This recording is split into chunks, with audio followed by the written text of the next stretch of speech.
welcome to Chopping It Up. I'm your host, Barber Serg. Today, of course, we got my boy Herson again with the H, not a G this time. Welcome back, guys. Let's see. This is the other little topic we're talking about. The little part was just a small little mini episode. You know what I mean? Something we talk about. We're talking about dads beating each other. No, not dads beating each other off. Dads beating their kids. Yes. And not off, just beating them. Um, we're getting past that one. We already did the beer test with Beer Moretti. I don't know if you guys see that one. It's actually a really good beer. He said it was a light version of Newcastle. I thought it was a it's a really sweet beer. I paid it like you can taste like the oh man, what's it called The malts. the malts. Yeah. Yeah, dude, it's a really good flavor of malt. I don't know what the fuck's going on with fucking Italy, dude. They make everything better in Italy. The women are fucking hot. You know what? I mean, I think the women are hot everywhere around the world. What is a couple years back? I read I think it was Sweden. Is next to Norway? Yeah, right. Yes. I think 71% of the women in Sweden are hot. Right. If you use the example of an outside country judging their women, Yeah, yes, they don't think so. of course. The not, guys, you know what I mean? the guys think that they're like, ew. their women are. Ew, she's blonde and she's got big tits. I do not want to see her. Well, they're just like, okay, I've seen that everywhere. That was in high school. That's in college. All my life. That's cool. Yeah. They lose the sensitivity to a 5'8" D cup, 147 pounds, Beautiful blonde woman. long blonde hair with blue eyes. Like they lose the sensitivity to it. So what's the big deal? Like if you describe that to some short little Mexican who's living his life in Mexico, it's like, ooh, la montaña rusa. Like they think it's the greatest thing in the world, Yeah, right? That's So true. and a lot of these people also, if you ask people in Mexico, people in Brazil, people in random parts of the world that are not Northern European, Mhm. that's exotic to them. Yeah. So yeah. they're in for the exotic nature of it. Just like what I've heard, this is what I've heard, that Mexican men do very well in Australia. I guess. But Yeah, I had a couple of we friends, look semi. Aborigines. Yeah. Yes. We look like an evolved version of Aborigines. But we're Aborigines I without. look like oh my god. Here you go. Well, we do. Yeah. But the reason is we look like them a little bit, but we don't speak like them, and we're not of the culture. We're No, of a that was culture clever. that we're of a culture that they aim to be a part of, Yeah. or at least see even to theirs. So like, oh, awesome. Tiene el colorcito, you know, he has kind of like Medio pretito. like an animalistic nature to him. He's not like just a pale, Yeah, whatever yeah. tall His white nipples guy. are pink. Ew. Yeah, well, they think most of the time exotic is beautiful. Most of the Yeah. time. Yeah. I mean, to me, it just depends what exotic is. Like, there's some countries out there. I mean, here, let's say in America, Indian might be exotic because there's not too many Indians. Right. You know what I mean? And But well, and it depends what city you're from. That's not the Exactly. case in San Francisco, and that's not necessarily the case in Los Angeles. But if you move to bumfuck Iowa, oh my God. then the Indian one girl is Indian, fire. if the Indian girl is even just remotely pretty, she Yeah, might be she- very exotic to a bunch of those white kids, and they Little might be do, into it. little do all those people know that she's arranged to be married. Unfortunately, that might be but the that's what case. happens a lot. You know what I mean? That's With Indian unfortunate. women, with Arab women, all those. It's one of those. Like I was telling a customer the other day, it's hard for a guy to try and marry a Middle Eastern woman because one, you got to be a mad baller, or two, you got to be of their race, or their kind of tradition. Yeah. Yeah, I do see a lot more leniency where one of their males picks up a Latino or picks up a white Yeah. girl Mhm. versus A the other way female around, a female gets trying to married get with with a black dude Latino. or Asian dude. Well, Yeah. olvídate black, but just with even a light skinned Latino or Yeah. white guy. Mm-hmm. There is a very certain way that a lot of these Arab guys treat their women, but for the good and the bad. Like even fucking dinner ticket fainted. Yeah, exactly. Undertaker couldn't take it. But there's a certain way that they treat them that basically they treat them like princesses, but they also expect a lot. Oh, So yeah. just culturally, they expect a lot from each other. Mm-hmm. So if somebody comes into their culture and into the way that they live, and they're not ready to provide that's Yeah. being expected, it's not gonna work. Yeah, like how they do all, especially with the gypsy women, the UK and all that stuff. They marry within their own, you know what I mean? Yeah, Gypsy, within their own communities Yeah. to keep the traditions and to also I don't think people are exactly still thinking just blood like we used to. Yeah. I think it's evolved. At least people to defend it, like the defense for it is no, no, it's not about the blood. It's about the traditions. It's about the culture. It's about keeping that stuff alive. And if you marry a white guy, if you marry a foreigner, you're gonna lose it eventually. They're gonna like drain it from you, or, they're not gonna let you keep the really important stuff. You mean like when Mexican guys and women marry white women and they have the kids and those kids don't speak Spanish anymore? It's so painful. Guilty of that though. You know what I mean, it's one of those, you know what I mean, you grow up, you try and speak to them as much as you can, but kids start evolving. You know, they realize you can grab the remote and change from Spanish to English. Your baby mama doesn't she speaks Spanish, but you know, growing up, she speaks to my son more English than anything else. And so when my boy was a little boy, it was like, you know, not even a year old. Small child. I bought him Those Your Baby Can Read videos, and they were on English. There's no tu niño puede leer. No, that was just in English. So you know, he spoke more English. Got used to English because everything in English language. And so when you know to watch Disney Channel, I would put it in Spanish. And after when he figured out how to use the remote control, which he figured out really fucking quickly, he was able to fucking diffuse the sat button and you know went straight to yeah. I don't know if he saw me one day or like he would just see the menu come up and then the thing move on and then go sat down and off or whatever. So he figured it out himself, you know what I mean? And before you know it was just nothing but English. Tricky bastard. Oh yeah. But and that's the thing. Even to what if you were to have another kid this year, 2019, the way that the tools available to you even now compared to just 7 years ago, that's so different. Completely different. So remember that gigantic DirecTV control? That's so many fucking buttons and a bazillion buttons. It was about this long, it was about this thick. You had to register, and it had like the California Weapons Act. You know what I mean? It had basically chapters of buttons, like the top chapter, and then were colored, and then it was. And then there was a piece that slid out a little bit, like oh shit. Oh yeah, the extra buttons underneath. Yeah, those remotes are crazy, and now like we have Roku at home. It's got like 12 buttons. At most, tops. You know what I mean? What is it? A Fire Stick, you know, just a voice activated. I think, yeah, and the Roku one's voice activated as well. But they basically tell you, you don't need anything else other than the menu, the on and off, volumes, channels, and then they put in 4 express buttons, like the Netflix and the exactly.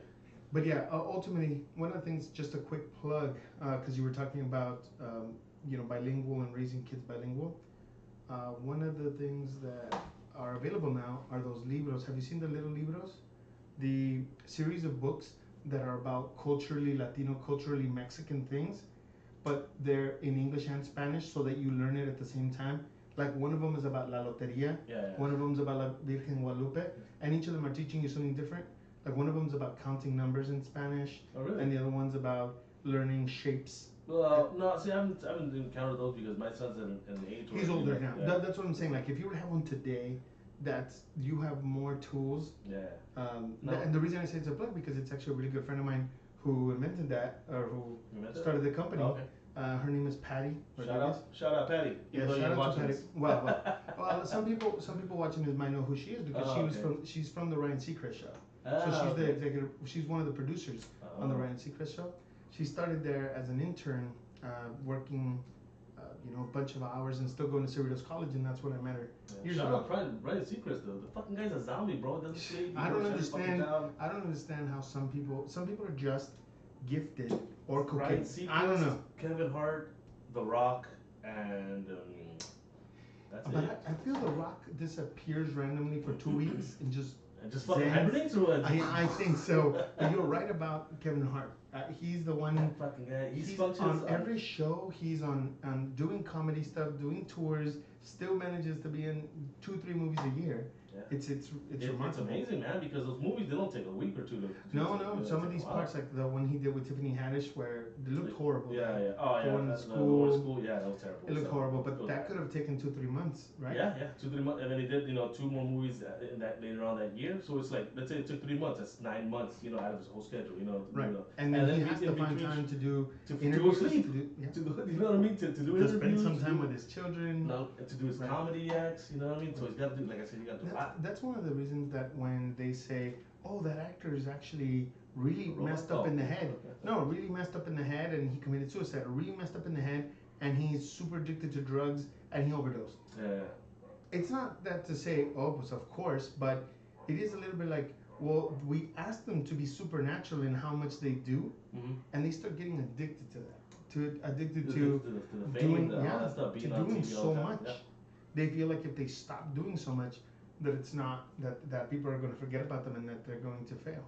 No, it's just, I mean, I always think as long as you're, but what happens is a lot of these guys, they come in, they become relevant, and then they go into obscurity, all on their own because they get to a point where they just do too much, and if they can't keep that up, they do go a little bit into obscurity, you know what I mean? And it happens naturally to everybody. Like I said, The Rock, The Rock, Kevin Hart, they're always on something, you know what I mean? Can we discuss the movies now that you're talking about these movie stars? If you smell what the movies are. Which movies? Because I just saw Shazam today.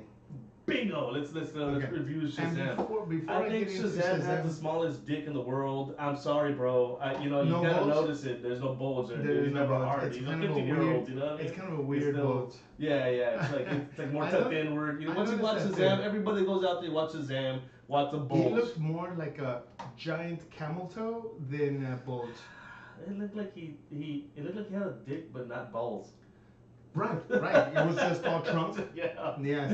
All elefante, no, all trunk, no ears. So one of the things that I want to mention before I actually get into Shazam is this is the first time that I saw the trailer for Dora the Explorer. Oh yeah, I saw. Who was the little girl that plays Dora? I saw her commercials on YouTube. It looked painful. Painfully Mexican. Oh my Jeez. God! But in the worst way, like in the like they gave them a third of the money they would have given a real movie. Yeah. I think I'm gonna go see La Llorona before I see Dora, and even then, I don't want to watch La Llorona. I think I would give the Dora the Explorer. I was gonna say Money on a Explorer. Fundme page, so big and better. No, I think I would give it about 20 minutes on Netflix once it's free, and see if they can get me interested in the first 20 minutes. You're a generous man. And that is only if it's not like less than 30% run. Like if it's like 22% run. Which it probably. I mean, you can look it up once it comes out. You can see on the Yeah. ratings, I think it's gonna come out in the summer, but Yeah. ultimately it looks pretty bad. But I feel bad for the caliber of actors that they got in there. Yeah. Not her per se, because I don't really recognize her. You recognize her? Yeah, I recognize her in something else. I forgot what. I don't recognize her, but obviously I recognize everyone else. Yeah. So I mean, it's Pinche Freddie swiper Pena, Freddie Pena, and the woman is really famous too. Her mom. Is, I saw the commercial about a week the ago. George Lopez show, no? Yeah. Yeah. Oh, that's right. I think so. And then, anyway, there's a bunch of very famous people, and Eugenio Derbez is in the show, Yeah. in the movie, and he comes out as, the helper. He might end up being evil.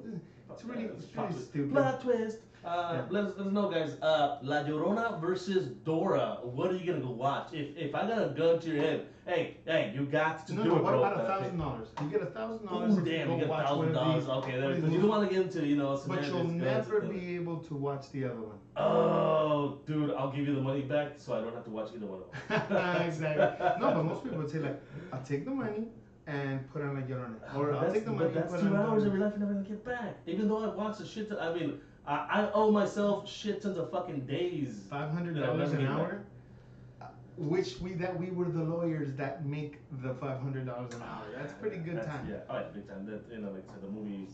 Which one are you guys gonna pick? La Llorona or Dora? Jesus fuck. That's. Oh my god. Okay, but onto actual Shazam. Shazam. I thought it was a pretty good movie. Not Yeah. an amazing movie, the way that some people were critiquing it and saying it was amazing. I had a good time, not a great time. Yeah. And so a lot of the reviewers that I saw, non-spoilery, I don't watch spoiler reviews beforehand, obviously, but most of the reviewers were saying the third act, you're either gonna love it or you're gonna hate it. Yeah. The reveal that we're not gonna reveal anything here, but You know what I'm he talking actually is Superman. Don't stop fucking sugarcoating. He turns out to be Superman, guys. that actually would have been The a Rock hell of comes a fight. out and No, don't say that, because some people actually are No, hoping that but- The Rock is gonna come out. It looks like. All right, so The Rock doesn't come out. So I really Kevin Hart comes out. No. No, seriously, right up to when the credits rolled, Yeah. I'm like, the the extra footage is gonna be Black Adam. It's gonna be the Rock. Yeah. And then when it came out, I go, you there's just a way to. you're talking about not spoiling for everybody, and you just spoiled it. You said he came out in a sarcastic way. Oh, I but think they he realized. doesn't go. No, man. But No. anyway, the actual, what is it called, the cutscenes, Yeah, the end credits. the end credit scenes. I don't like calling them end credit scenes because there is an end credit scene one, but there are two. There's two in total. Post film. Yeah. You know, there you go. during the credits and then post credits. But the one during, which is usually like that's the Marvel formula now, Yeah. where they give you something legitimate right after And the then they give beginning you of the something credit, dumb. and then something dumb or funny to leave the theater, kind of chuckling Yeah, as you're yeah. leaving, as a thank you really for watching the, Yeah. the credits. That first one here in this movie, I felt like yes, there is a way to connect Black Adam and other things from Shazam. Yeah. But 97% of people watching this don't know What that snail what is. was teased. Yeah, I don't know what that was either. You know, and it might be because, like I said, I mean, I remember reading Shazam a little bit, not a lot. Only Okay. when it came out in other stories. I never Right. actually read Shazam stories themselves. I would always read Shazam comes out in Justice League, Shazam comes out in Superman, Shazam comes out, you know, like that. But I never actually read, you know, Shazam. Yeah, and the New 52 Shazam is a little bit weirder.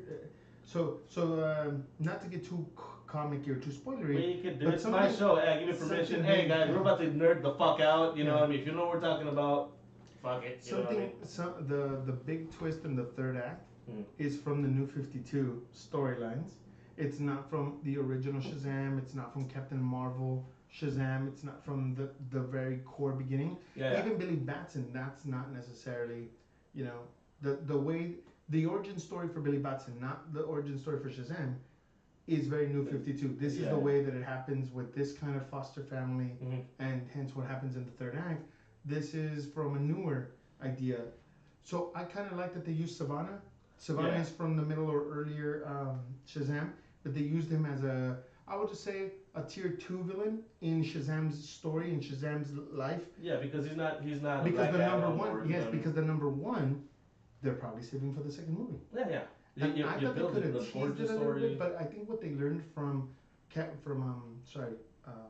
Wonder Woman and from Aquaman is let's not open up a big box right at the end of the movie. Yeah, right? That's right. Let's keep it contained. Let's keep these movies in the box, and let's tease stuff in the media afterwards. Let's tease stuff during the 2-3 years that we have between this movie and the next movie. We can tease stuff in the middle. We don't have to tease stuff at the end. It's that toy box. You got Batman, and then a couple of little things in it, and then the next set of toys is, oh shit, the Batmobile! Bam! There you go. It's like one of those. Like, oh fuck! There you go. And the beautiful thing of what they're doing now is that they made a good Wonder Woman that people were excited about. They made a funny Aquaman that people are excited about. Yeah. And then they made a caring, like a movie that you care for the characters, and that's slightly funny. I actually thought that's where it didn't hit the like great level to me, because everybody was saying that it was hilarious. No, and it wasn't hilarious. It was funny. Yeah. And I think what affected it too is that I went to watch it at Cinemark Sunday at 10:30. So you got a lot of families. Oh, okay. And not a lot of like geekdom. So yeah, those Thursday night guys that are, you know what I mean? Exactly. Yeah. Lots of the little things that they threw out there that are a little slightly comedic, but mainly what do they call them? Puns. You know, like no throwbacks to the comic books or Easter eggs. Easter eggy kind of funny. These things flew over the heads of most of the people in the theater. Yeah. So if they're not chuckling, it affects how funny. Kind of, even though I was chuckling, I was the only one that I could hear that thought that was amusing, or where the light bulb kind of went out for me. Everybody else there was with their kids. They're all older. They're just there to enjoy a superhero movie that they heard was good, that they heard was funny. Yeah. And I actually didn't hear the kids laugh very much because I thought some of the jokes were not kid jokes. No, there are a lot of the jokes were kid jokes. Yeah, I thought everybody was really good in the movie in sense of acting, and it's funny because when I was watching the little kid. Oh, I guess this is spoilery, but spoiler. If you know, this that is one person that's out there, turn the phone away. This is a spoiler, just a very minor one. When they showed Billy Batson's friend, I always forget his name, Freddy? but the kid with the Freddy. Yeah. Freddy. when they were showing him, there's a big thing in the third act, and we see Freddy, quote unquote, as an adult or in the future. Yeah, yeah. As I was seeing the movie in the beginning, I was thinking, I was almost gonna even lean into my wife and say, you know, that kid looks a lot like Adrian Brody. Like he's playing Adrian Brody, like Jewish kid with a bit of a fro. No, not Adrian Brody. It's Adam Brody. Adam Brody. Adrian Brody would be funny too. But Adam Brody, sorry. I'm like, he's giving me a lot of like Adam Brody vibes. And it was Adam Brody. I was like, holy shit. When he came out, perfect. When he came out, I was like, California, California. I mean, that guy's typecasted into my brain. I've seen him in a lot of movies. But that's him. He's from ODLC. From the That's right. Like I remember the other guy, the protagonist. He changed. To me, Brian McKenzie. Yeah. He was in that show where he was a cop. Well, he's in Gotham now. Okay, yeah, that's right. He was also in another show where he's a cop. Right before, and it's crazy because I never thought he would get any more acting roles because I thought it was very, very typecasted. And then he comes out and he's a cop. I was like, oh shit, and he's believable as a cop. He's very believable. Yeah, and then he comes out in Batman and a young Gotham. Green. That's right. And then he comes out in Gotham. No, I thought you were talking about him being in another Batman movie. But yes, he's in Gotham on Fox, and he's very good as a detective. Exactly. Yeah, I don't see him anymore as that guy, but I see Adam Brody as, hey, that's fucking OC. That's the guy from the OC, the nerd from the OC. Because he has that fucking look. He is a Jewish nerd.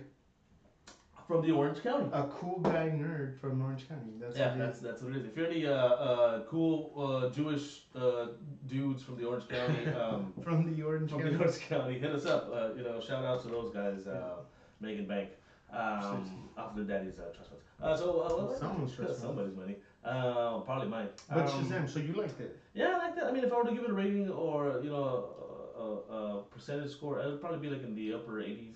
Maybe about 80s. I would like to play a little drill game because I want to start I'm gonna start a YouTube video, but we could. That's right. Before, I gotta plug the show. You can't be like, hey, I can play. No. Come on, play it. I was gonna say something. The first time right here. I am going to start a YouTube video. I don't even have the actual name, so I don't want to really tease it here. But Naked Review. No, that's what it's gonna be called, guys. Naked Review. If it's ever called Naked Review, it's gonna be a metaphorical naked. Oh yeah. See, that's what I meant. You know what I mean? Not you and swinging your nuts out and talking about movies. And interesting, I would like to see that, but, idea. Yes, I know you and Juan. Interesting idea, but I'm not gonna. Especially Juan, we're not gonna do naked. But here's my idea for these movies is to say I'm gonna give you two movies and very quickly. Which one are you more excited to see? Yeah, I think I was doing that right here when I was asking these guys if would you rather see Star Wars or Avengers. You know what I mean? And these guys chose Avengers.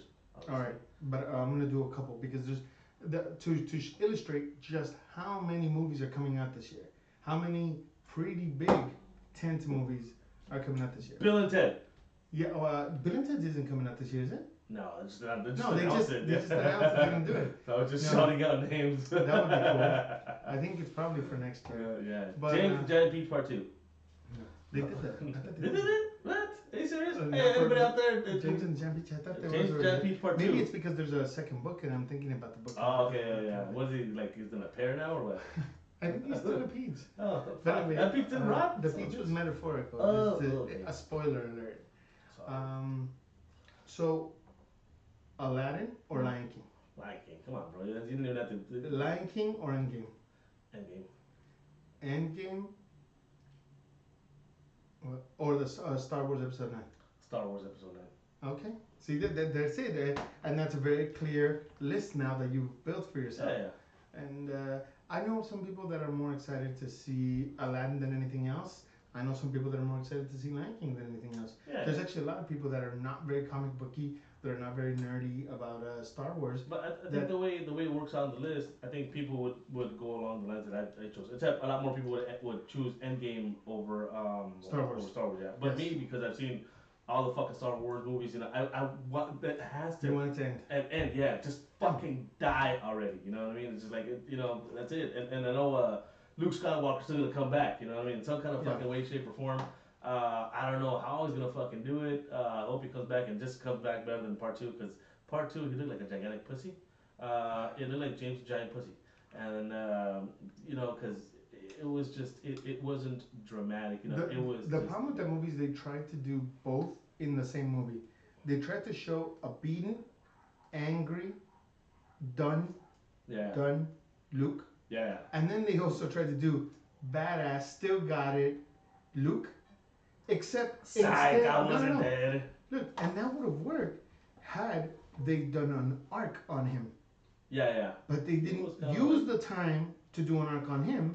They used the time to do an arc on her and to do an arc on the bad guy. Yeah. That's why a lot of people. I mean, no, there are many reasons why people didn't like it. But although I loved the movie, I actually loved it. I actually really liked it.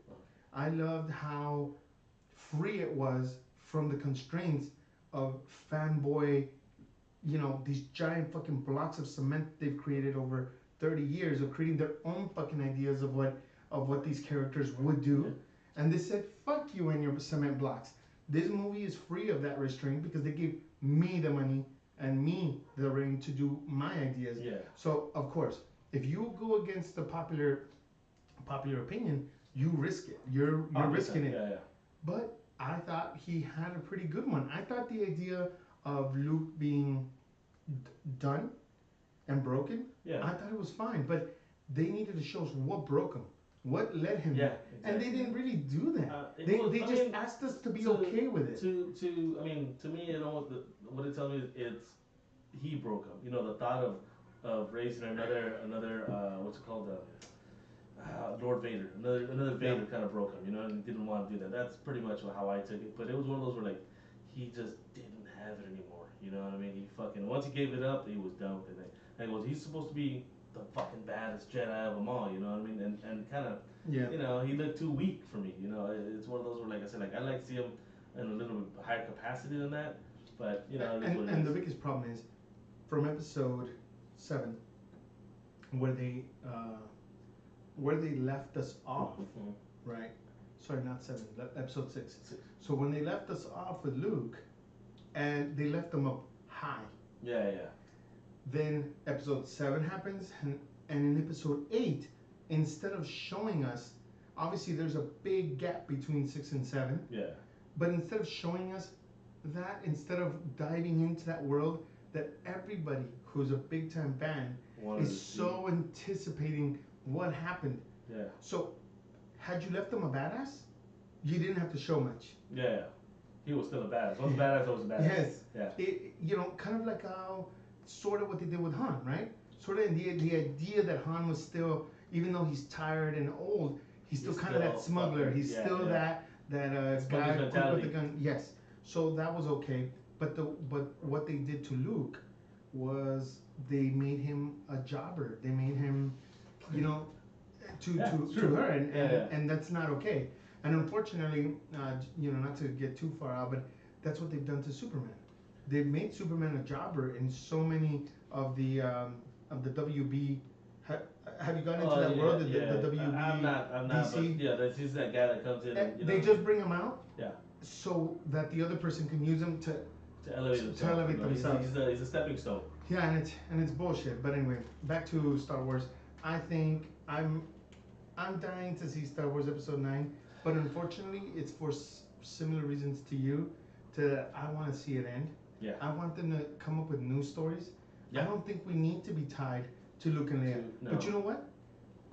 I didn't get tied to this girl, to Rey. I did not get tied to her. I don't care for her. I think we're still stuck on the romance of Luke and Leia and Han. Even though he passed away. But unfortunately, they're giving the reins back to a guy who thought that it would be a good idea to say, don't worry, this is not the Star Wars you're looking for. This is the Star Wars you need. Yeah, exactly. A black guy and this girl getting, him hitting on her, and you seeing her be special, and you wondering who the fuck is this girl? Oh my god. And then the next guy says, she's nobody, she's just a girl, man. Yeah. Like, stop fantasizing about this shit. And you're like, well, then if she's a no one, then 7 is a complete fucking waste of time. Yeah. And I was fucked out of my $14. It should have always been, those two movies should have always been about they were about seeking. They should have been about ending the saga, though. About bringing the saga. Because this one, that's what we were promised. We weren't told. It almost like the Mandalorian stories that Favreau's gonna throw out. Mm-hmm. we're not being promised anything about what we already know.